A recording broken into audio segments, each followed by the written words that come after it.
so I think just like in Luke 1, you see Mary's song that arises out of God's amazing sovereignty and love to her. Just like in Exodus 15, you see the song of Mary and Miriam that rises out of their deliverance from the Egyptians. I think, for me, worship has been a song that's risen, whether I knew it or not, out of the way God has sovereignly worked in the history of the Korean church, in the Korean immigrant congregation. And so it wasn't just me singing, but I think I was offering the experiences that were shared among my people.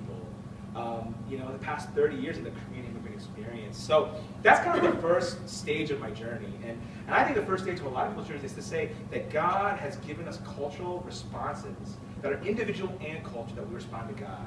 But I think the next part of my journey, which I think really started kind of in college, that I kind of know, was actually experiencing other people's worship traditions. And I kind of think of this as like, if you grew up and you had just your home cooking, and the first time you had a cuisine that was very different than you, and I have a funny story. So I have a good friend of mine who is from Edgerton, Wisconsin, a town with like one stoplight and a few things and everything, and he had me over at his house. And his mom had slaved away in the kitchen and cooked us this amazing dish. And it was like this in a pan, and it was like this creamy noodle thing. I was like, what is this? And they said, this is chicken casserole. And I was like, it looked kind of disgusting, And then I took a bite out of it. And I was like, what kind of magic is in this thing here? And for me, like, I kid you not, like, when I see, like, non-Asians go to a Korean restaurant and get like fried rice, this was like an exotic trip into the world of Wisconsin, and it was amazing. And I think, just like there's so many delicious cuisines that we try, I think for me, the journey has been like trying different foods. And actually, we can kind of switch here. We're going to move over. I'm going to move over too much. Actually, no, we're going to stay here. And actually, kind of in a parallel to that, I grew up in a very sheltered family where we were only allowed to listen to worship music and classical music. And so when I came to college, through the beauty of illegal downloading, which I've since repented of, I was exposed to lots of different traditions. Yeah, it was Napster back then, or Airbees or something like that, or whatever. Yeah, the undergrads wouldn't know what that is. So it's all grad students here, right? Okay. But also, I was introduced to artists, which I'll share about a little later, like Prince, Michael Jackson, and Stevie Wonder, that I think really influenced me as a musician. But actually, an artist that really connected to me in a way that I never didn't expect was a guy named James Taylor. I didn't know who he was, and I didn't know anything about him, but I was like, there's something about this music that is really beautiful. And I think, to me at least, as a non-white person, it was like a foreign musical style that I came to love. And then, I go to a church with Justin, who's our musical director here, and he'll share a little bit in a moment, but I'm learning about folk music and the traditions of folk. And for me, it was something I didn't grow up with. In my church, the first time I ever saw a mandolin was at our church. And I didn't know, I was like, what is that little guitar, but it's a cool folk instrument that a lot of hipsters play these days. So, or country people, I don't know, it's overlap, right? I mean, no, but it's a beautiful thing. It's a beautiful thing, and I really come to love bluegrass music. Things that I think previously, it was always growing up, I like all music but country music. And slowly, as I have been involved in InterVarsity, we have folks all over the country, and I'm being exposed to this stuff, I've grown to love it. And I've grown to love things like hymns. So I want to share with you just a little excerpt of a hymn that actually I arranged, but I think for me, it came out of a period of listening to a lot of James Taylor, a lot of folk music, and saying there is such a beautiful thing of the folk tradition that I think God created that was not what I grew up with. But it's beautiful. And the hymn tradition, which is something that I had traces of growing up in a Methodist church, but I think I really came to own it as I came to college. So let me just, if you know it, please join us, but otherwise just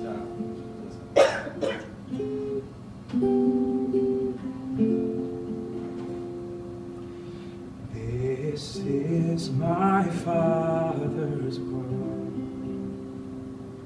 and to my listening ears, all nature sings, and round me rings the music of the sea.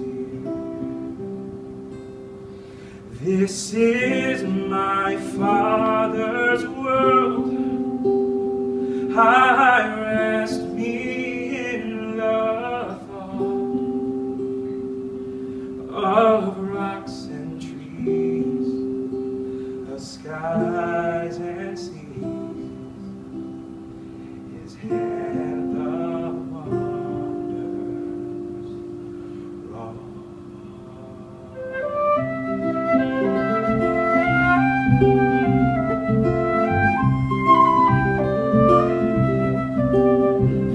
This is my Father's world. The birds their carols raise.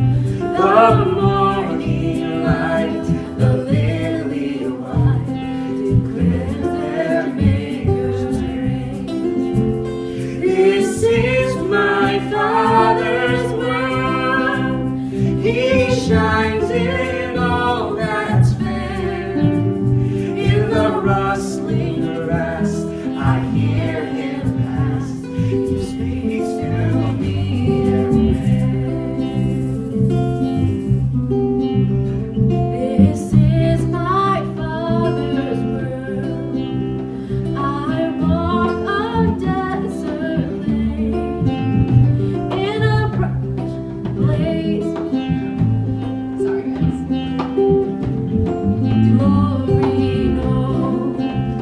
This is my Father's world.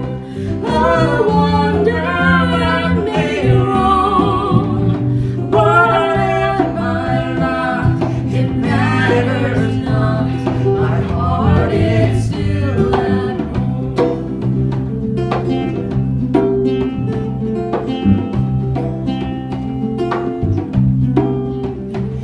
This is my Father's world.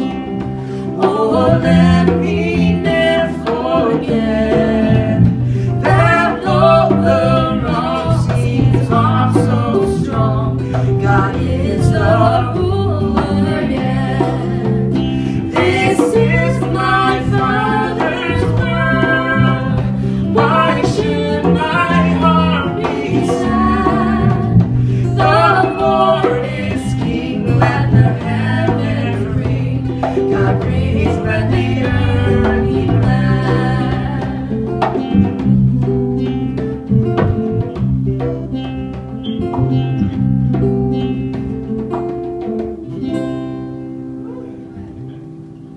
Amen. So that's my experience, and I thought I'd invite Justin to share a little bit about what his journey has been like of kind of growing up in a home culture and then where God has taken him in terms of other cultures. So Justin, if you want to share. Fine. Okay. Yeah, that's okay. I'm Justin. Like you said, I grew up in a really huge melting pot of denominations, not of cultures, of denominations, which I guess can be kind of culture too, though. But I grew up in a Baptist school, so I went to private school for the first kindergarten through 7th, and at the same time I was going to a Nazarene church, so there was already a lot of conflict right there. And it was like, yeah, anyway. And then while I was still in the Baptist school, my mom, there was a lot of turmoil at the Nazarene church we were at, and so she decided to take us to an Assembly of God church. So then I discovered Christian contemporary music, because I was only allowed to listen to like 90.1, right? Is that movie? I was only allowed to listen to like 90.1 and classical music. So that was my experience musically, and I grew up playing classical piano. As we got into the AOG church, I discovered bands like Jars of Clay with Flood. I was like, whoa, this is crazy. There's drums in music.